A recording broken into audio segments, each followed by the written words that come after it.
Bismillahirrahmanirrahim. Assalamualaikum warahmatullahi wabarakatuh. Innal hamdalillah nahmaduhu wa nasta'inuhu wa nastaghfiruh wa na'udzu billahi min shururi anfusina wa sayyiati a'malina. Man yahdihillahu fala mudilla lahu wa man yudlil fala hadiya lahu. Asyhadu an la ilaha illallah wa asyhadu anna Muhammadan abduhu wa rasuluh. Amma ba'du.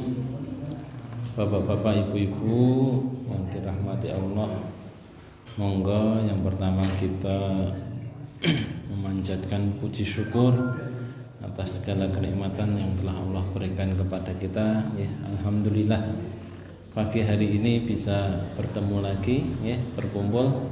Nyuwun ngapunten minggu kepengker tidak bisa hadir, ya, karena ada tugas keluar Jawa. Ya, alhamdulillah injang menika saged kepanggih malih. Yang kedua kalinya sholawat serta salam semoga selalu tercurah kepada junjungan kita Nabi besar Muhammad sallallahu alaihi wasallam, ya, uswah hasanah dan panutan kita bersama. Nggih niki ngapunten malih waktune radi siang.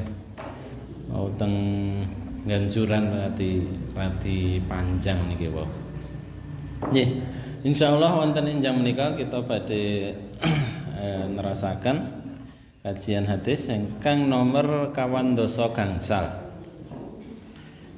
Tasih babagan sabar, nggih. Wa an Abi Hurairah radhiyallahu anhu anna Rasulullah sallallahu alaihi wasallam qala laisa as-sadidu bis-surra'ati innamasy syadidul ladzi yamliku nafsahu 'indal ghadab. Muttafaqun alaih, ya. Dari Abi Hurairah radhiyallahu anhu bahwasanya Rasulullah sallallahu alaihi wasallam bersabda, laisa syadid bisurra'ah, bukanlah orang itu dikatakan kuat, ya, karena menang bergulat, ya. Jadi ukuran kekuatan manusia itu bukan kekuatan fisik, ya. Yang dianggap orang yang kuat itu bukan karena dia menang gulat. Innamasy-syadidul ladzi yamliku nafsahu 'indal ghadab. Akan tetapi orang yang kuat itu adalah orang yang bisa mengendalikan dirinya ketika dia marah.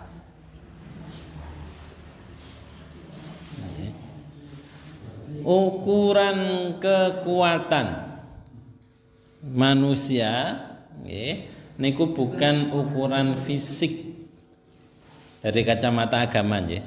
Yang dimaksud sebagai orang yang kuat, yang perkasa adalah orang-orang yang mampu mengalahkan dirinya sendiri,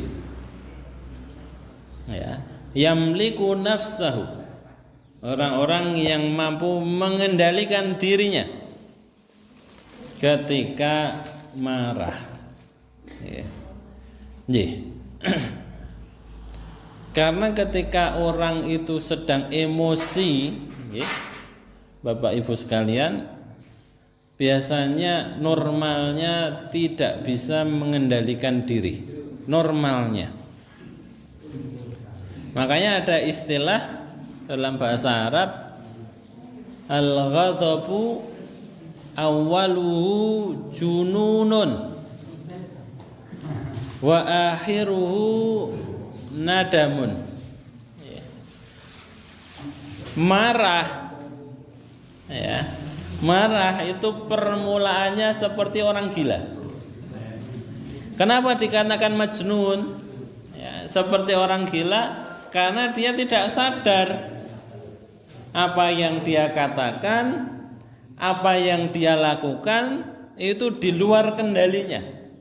Sehingga seperti orang majnun, orang gila, boten waras.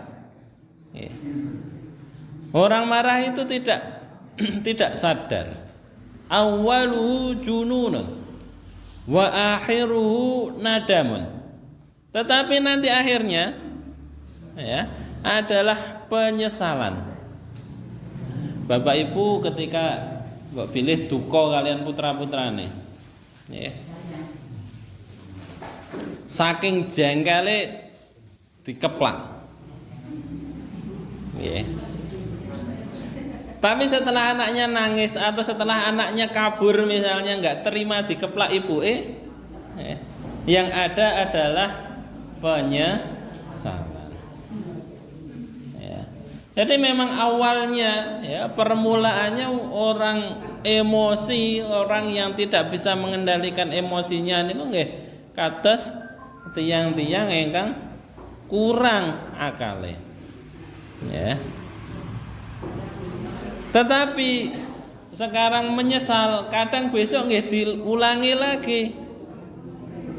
Ya. Bocah ndablek malih nggih dibaleni malih. Ya. Sehingga menyesal lagi. Ya. Akhirnya berputar seperti itu terus. Ya. Menjadi penyesalan yang tidak habis-habis. Makanya ya, dalam pandangan agama orang yang kuat itu adalah orang yang bisa mengalahkan dirinya sendiri. Ya, bukan mengalahkan orang lain. Ya, mengalahkan orang lain jauh lebih mudah daripada mengalahkan dirinya sendiri. Ya. Nah, memang fisik itu bisa dilatih, mudah dilatihnya. Ya. Tapi mengekang diri ya itu riyadhahnya panjang. Ya. Usahanya lebih, pembiasaannya juga ya tidak mudah. Ya. Jadi ini ukurannya ya, ukuran atau standar ya. Standarnya berbeda. Ya. Karena emosi itu ya, emosi yang muncul dalam diri kita itu karena bisikan setan. Ya. Manusia muncul emosi ini karena dikipasi oleh setan. Ya. Yang dimasukkan atau dibisikkan ke dalam hati kita. Ya. Dikatakan al-ghadabu jumratun yulqiha syaitan fi qalbi ibni Adam. Emosi atau rasa marah itu bisikan yang dilemparkan oleh setan ke dalam hati anak Adam, ibnu Adam. Yeah. Jadi emosi rasa marah itu keluarnya adalah dari setan.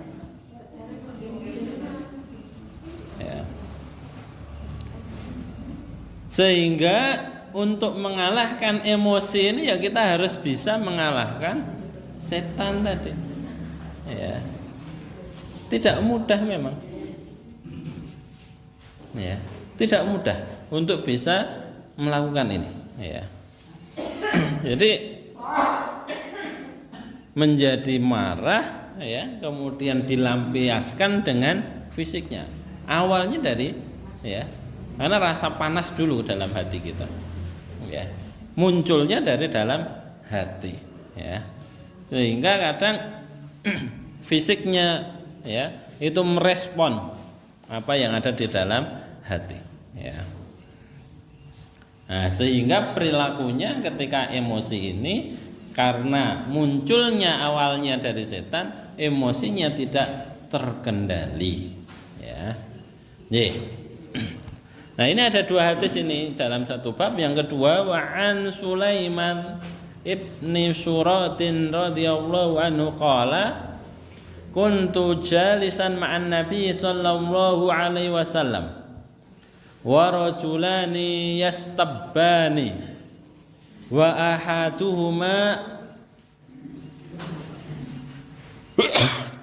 alhamdulillah qad ihmarra wajhuhu wa intafakhat audajuhu faqala Rasulullah sallallahu alaihi wasallam inni la a'lamu kalimatan law qalaha la dhaba anhu ma yajid law qala a'udzu billahi minasy syaithanir rajim dhahaba minhu ma yajid faqalu lahu inna nabiyya sallallahu alaihi wasallam qala ta'awad billahi minasy syaithanir rajim muttafaqun alaih. Ini hadis kedua juga diriwayatkan oleh Imam Bukhari Muslim. Dari Sulaiman ibnu Surat berkata, suatu ketika saya sedang duduk bersama Nabi. Kemudian datang dua laki-laki yastabbani, yang saling mencela. Niki ada dua laki-laki padu bahasa kita, saling mencela. Yastabbani wa ahaduhuma qad ihmarra wajhuhu. Salah seorang dari dua laki-laki itu wajahnya sudah memerah. Saking marahnya, wajahnya itu sudah memerah. Wantafakhat audajuhu, dan sudah keluar otot-otot yang ada di lehernya. Pun getem-getem tenan iki. Raine pun abang, ototnya pun metu kabeh. Saking emosinya. Faqala Rasulullah, melihat itu kemudian Rasulullah mengatakan kepada sahabat-sahabatnya yang sedang duduk-duduk ini, inilah a'lamu kalimatan law qalaha la dhaba anhu ma yajid. Sebenarnya aku mengetahui ada satu kalimat, jika dia mau mengatakannya maka akan sirna emosinya, akan hilang emosinya. Lau qala a'udzu billahi minasy syaithanir rajim. Seandainya dia mengatakan a'udzu billahi minasy syaithanir rajim, dhahaba minhu ma yajid, maka emosinya akan hilang, akan terkendali. Faqalu lahu, mendengar itu kemudian para sahabat bergegas mendatangi dua orang tadi yang sedang padu tadi. Inna nabiyya sallallahu alaihi wasallam qala, sesungguhnya Rasulullah mengatakan, ta'awud billahi minasyaitonir rajim, mintalah perlindungan dari godaan setan yang terkutuk. Hadis sahih dipun riwayataken Imam Bukhari Muslim. Ini salah satu solusi mengatasi emosi. Makanya tadi dikatakan emosi itu datangnya dari bisikan setan. Makanya doanya adalah ta'awud, a'udzu billahi minasyaitonir rajim. Untuk apa? Mengusir setan yang ada dalam hati kita. A'udzu billah, saya berlindung dengan nama Allah minasyaitonir rajim, dari godaan setan yang terkutuk. Jadi kalau ada orang kok sedang rame padu niku dijak ta'awud. Nanti setelahnya baru diajak istighfar mboten napa-napa. Karena emosinya tadi mungkin ketika emosi dia melakukan dosa-dosa, ucapannya tidak terkendali, perilakunya tidak terkendali. Tapi yang pertama ta'awud dulu. Karena kadang kalau kita lihat orang padu langsung istighfar gitu nggih. Ta'awud dulu. Niki dari Kanjeng Nabi niki. Ta'awud dulu, diajak ta'awud dulu. ya, diusir dulu setannya. Ya. Kalau orang sudah mau ta'awud, hatinya lebih tenang. Setelah tenang baru diajak istighfar. Ya, itu lebih mudah untuk istighfar. Ya. Dan kalau hatinya masih dikuasai oleh emosi, masih dikuasai oleh setan, diajak istighfar nggak angel. Ya. Menolak hatinya untuk istighfar. Ya. Tapi kalau sudah diusir dulu setannya, ya, dikendalikan dulu emosinya, ya, dengan ta'awud tadi, diajak istighfar lebih mudah. Ya, ini menjadi bukti bahwa emosi itu datangnya dari setan. Kanjeng Nabi tidak akan mengatakan ini kalau bukan dari setan. Setan rasalah masa harus ta'awudi kalau bukan dari setan. Tapi karena ini datangnya dari setan, maka perlu dimintakan perlindungan dari Allah. Berarti memang karena setan.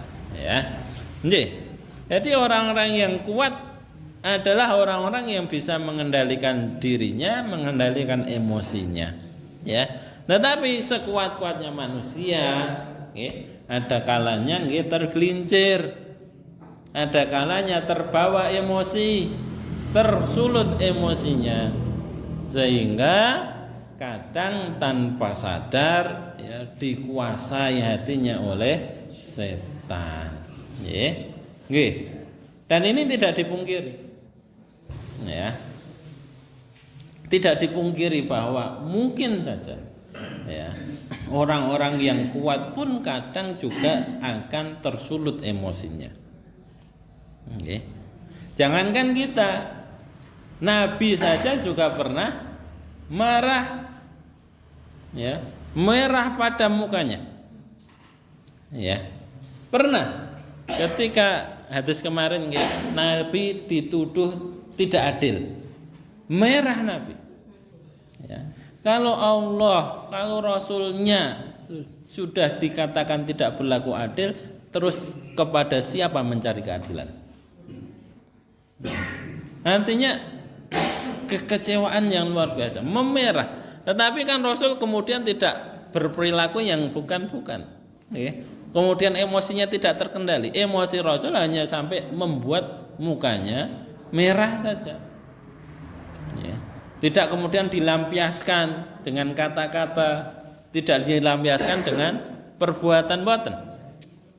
Artinya bahwa emosi itu sesuatu yang alami, yang fitri, artinya fitrahnya manusia, bahwa manusia itu bisa emosi, bisa, dan itu mungkin terjadi.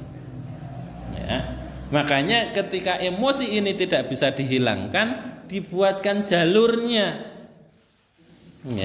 dibuatkan caranya, bagaimana caranya agar bisa mengendalikan emosi. Ada lagi dalam hadis yang lain, jika dia tidak bisa mengendalikan emosinya, maka diperintahkan oleh Rasulullah, jika kamu marah, kamu dalam kondisi duduk, maka berdirilah. Kalau duduk berdiri, kalau berdiri duduk. Intinya itu apa? Alih posisi. Sehingga kita tidak dalam posisi yang sama. Kalau masih belum bisa berdiri, kok belum bisa pergi, berjalan. Jadi harus jangan di situ. Mengalihkan posisi itu akan dengan gerakan fisik akan membantu gerakan dalam hati. Nah, ini dua hadis yang bisa kita simpulkan bahwa emosi itu sesuatu yang bisa muncul kapan saja, tetapi itu datangnya dari setan, Dan emosi itu sebenarnya bisa kita latih dan bisa kita kendalikan. Ya. Jadi tidak setiap emosi itu harus dilampiaskan. Ya. Sehingga ta'awud ini menjadi salah satu ya yang bisa mengendalikan emosi kita. Kemudian yang hadis berikutnya, hadis 47, 48, 49 ya.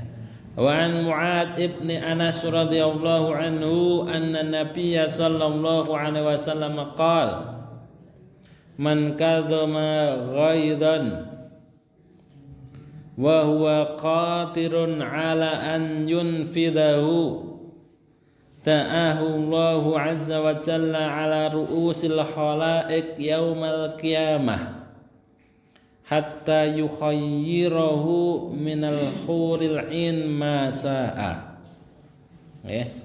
Man kadhama ghaidha ya wa huwa qadirun ala an yanfadhahu, barang siapa ya yang sedang dilanda emosi atau kemarahan, wa huwa qadirun ala an yunfidahu, dan dia memiliki kekuasaan untuk meluapkan emosinya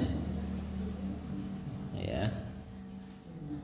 Kemudian dia bisa mengendalikan untuk tidak meluapkan emosinya, ta'ahu Allahu azza wa jalla ala ru'usil khalaiq yaumal qiyamah, maka Allah ya akan memberikan, akan ya menunjukkan kepada para pemimpin khalaik ya, para pemimpin umat pada hari kiamat, hatta yukhayyiruhu minal huril in masa, sehingga diumumkan oleh Allah ya di hadapan para pemuka umat ya kelebihan orang ini tadi, orang yang bisa mengendalikan dirinya padahal dia mampu untuk melampiaskannya ya, dan diberikan ya pahala hatta yukhayyirahu minal huril in masa, sehingga dia bisa memilih bidadari yang dia inginkan ya.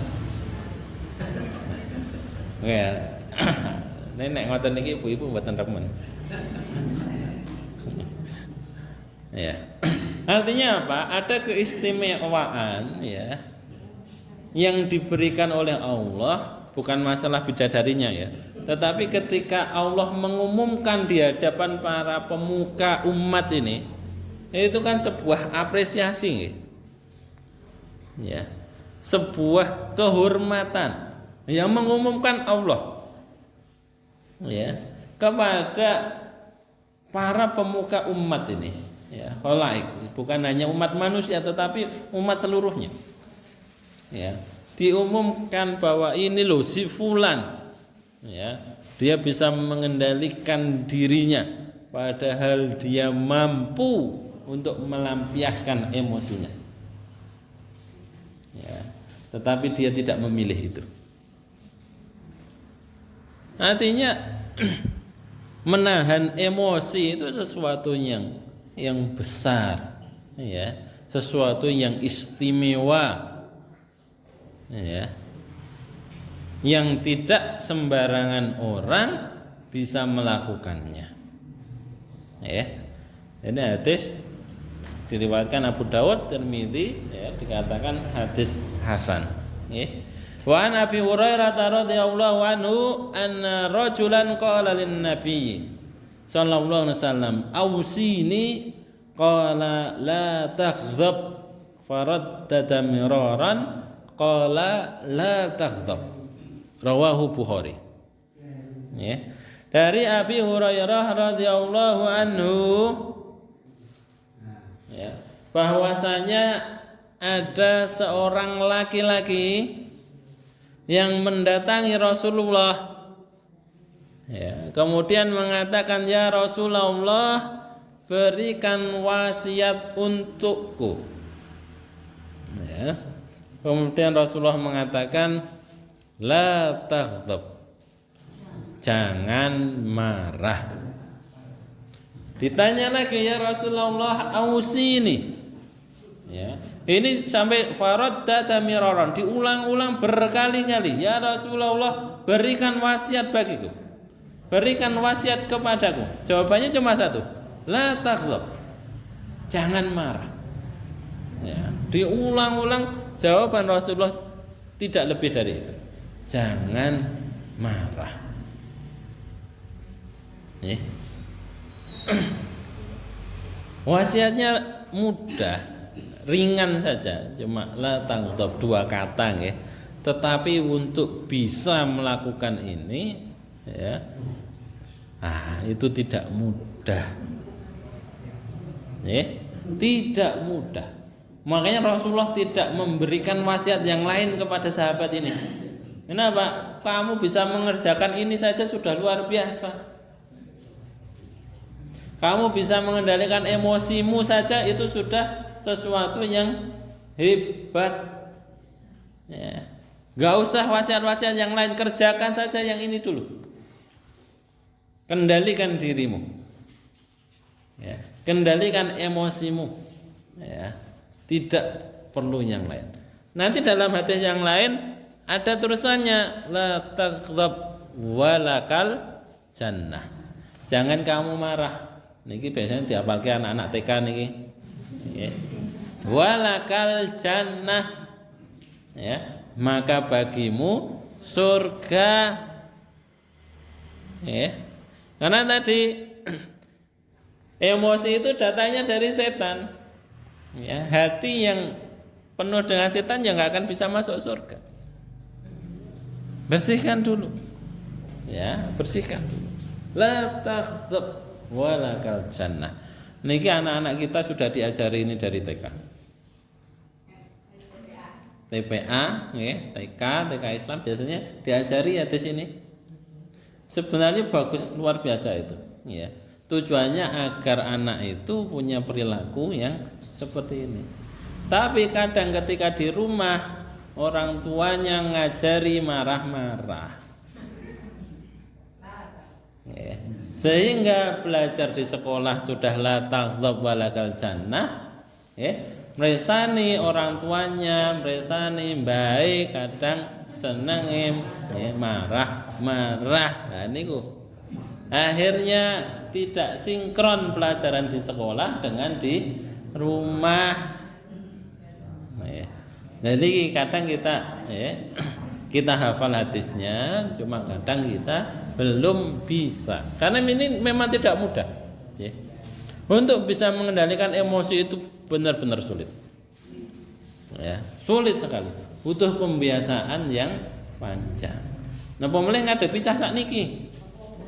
Ya, beda generasi. Ya, beda kebiasaan. Secara emosional juga beda. Ya. Bagi kita yang dulu-dulu pun latihan kan ya, melihat perilaku tingkah anak-anak sekarang itu kan jengkel kita. Ya. Tapi mungkin dari pandangan anak-anak kita melihat kita yang seperti ini juga mungkin ya. Nah, nggih padha jane. Ya. Nggih. Karena mungkin kita yang tidak bisa beradaptasi dengan zaman. Rasulullah wanti-wanti ya. Bekalilah anakmu untuk kehidupan zamannya. Bukan zaman kita.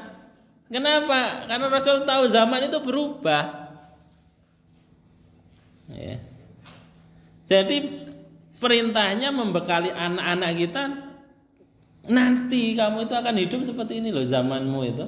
Ya. Bukan hanya dengan ya pengalaman kita penting. Ya.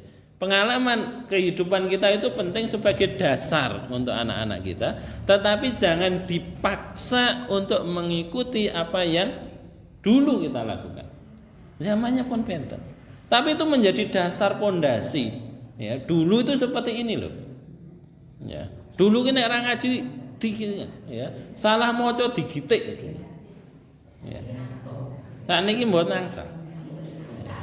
Iya. Tetapi memang kita diwasiatkan begitu oleh Rasulullah. Jadi kita ya harus berpandangan jauh ke depan. Tantangan anak-anak kita 20 tahun yang akan datang pasti berbeda dengan zaman dan era kita. Ya. Dan ini yang sulit itu. Ya. Jadi kadang apalagi sekarang eranya era gadget ya, era media sosial, era HP, yang kita tidak familiar dengan itu, sulit sekali untuk bisa memahami kondisi anak-anak kita. Ya, bukan berarti kemudian diperbolehkan ya los gitu mboten, tetapi kita juga harus bisa memahami bahwa ini dunia mereka yang harus bisa kita tundukkan. Jangan sampai anak kita tunduk kepada HP, tetapi anak-anak kita yang bisa mengalahkan HP itu loh. Ya, itu yang tidak mudah. Ya, jadi la taghdab walakal jannah. Ya. Jangan marah maka bagimu surga, ya. Nah, ini pintu surga, ya. Kunci surga itu dalam mengendalikan emosi kita, ya. Kemudian yang ketiga hadisnya. Wa Nabi Hurairah radhiyallahu anhu qala Rasulullah sallallahu alaihi wasallam, ya. Ma yazalul bala'u bil mu'min wal mu'minah fi nafsihi wa waladihi wa malihi hatta yalqallahu ta'ala wa ma'alaihi khati'ah. Ini hadis sahih. Dari Abi Hurairah radhiyallahu anhu berkata, bersabda Rasulullah sallallahu alaihi wasallam, ma yazalul bala bil mu'min wal mu'minah. Ya, yang namanya bala, ujian, ya, itu akan senantiasa menimpa orang yang beriman, mukmin mukminat. Ya, yazal ini akan berlangsung terus menerus, bahasanya yazal dalam hadis ini. Ujian itu akan terus menerus membersamai orang-orang beriman, baik laki-laki maupun perempuan. Ya, ini yang harus kita pahami, bahwa kalau kita beriman bukan berarti kemudian hidup kita akan nyaman. Kalau kita beriman tidak akan lepas dari yang namanya ujian. Ya. Fi nafsihi, ujian itu bisa datang dari dirinya sendiri. Misalnya tadi, ya, kontrol diri, kontrol emosi itu ujian. Ya. Munculnya dari dirinya sendiri. Ya. Wa waladi, atau bisa jadi ujian itu datang dari anak-anaknya. Ya. Bagi orang yang beriman itu disikapi sebagai sebuah ujian dari Allah. Ya. Anak-anak ndableke kaya napa niku ujian bagi kita. Ya. Min wa walati wa malihi. Kemudian yang ketiga, ujian itu datang dari harta. Nggih, bisa kurang, bisa lebih ujian dari harta. Ya. Orang lebih bisa mengendalikan diri ketika diuji dengan kekurangan. Tetapi jarang yang selamat ketika diuji dengan kelebihan harta. Ya. Nek kurang niku sambate cepet kalian Gusti Allah. Ya. Tapi nek turah lali. Ya. Jadi merasa seolah-olah ketika dapat kelebihan harta itu ya hasil usahanya sendiri. Allah dilupakan. Tapi nek kurang terus nyebut. Ya. Jadi kadang kelebihan kenikmatan itu ujian, ya, yang kadang kita gagal di situ. Ya. Nek sengsara terus nyebut niku lumrah. Ya. Tapi nek mendapatkan kenikmatan kok kemudian mengembalikan kepada Allah, itu luar biasa. Ya. wa malihi hatta yalqallahu ta'ala wa ma alaihi khati'ah. Ya, ujian-ujian tadi ya, sehingga orang beriman tadi bertemu dengan Allah wa ma alaihi khati'ah, tanpa membawa kesalahan. Ya. Kok bisa? Ya karena setiap ujian adalah kafarat bagi dosa-dosa kita. Sehingga ketika nanti kita menghadap Allah, dosa-dosa kita sudah habis bersih. Ya. Kenapa? Karena setiap hari sudah diuji oleh Allah. Ya. Makanya orang beriman itu kamus hidupnya cuma dua, sabar dan syukur. Dapat ujian ya sabar, dapat kenikmatan ya syukur. Cuma dua itu. Sehingga menghadap Allah kita sudah tidak punya dosa. Kenapa? Kesalahan-kesalahan kita sudah dilebur di dunia dalam bentuk ujian-ujian tadi. Ya. Hadis yang kemarin kita sudah ya membacakan bahkan sekedar duri ya yang menancap di kaki kita bisa menjadi penghapus dosa. Rasa capek, rasa sedih, rasa ya gundah itu bisa melebur dosa. Ya. Jadi bagi orang-orang yang beriman ya tidak ada ujian itu yang menyengsarakan, itu tidak ada. Bagi orang beriman, ujian hidup ini adalah penghapus dosa. Jadi niku beberapa ada sampai 5 hadis pagi hari ini kita mengkaji, karena ini enggak selesai-selesai nih nek mboten dicepet nggih. Insyaallah pembahasannya sudah cukup cukup banyak sehingga kita bisa mengambil manfaatnya nggih. Yang selanjutnya monggo kalau ada pertanyaan monggo.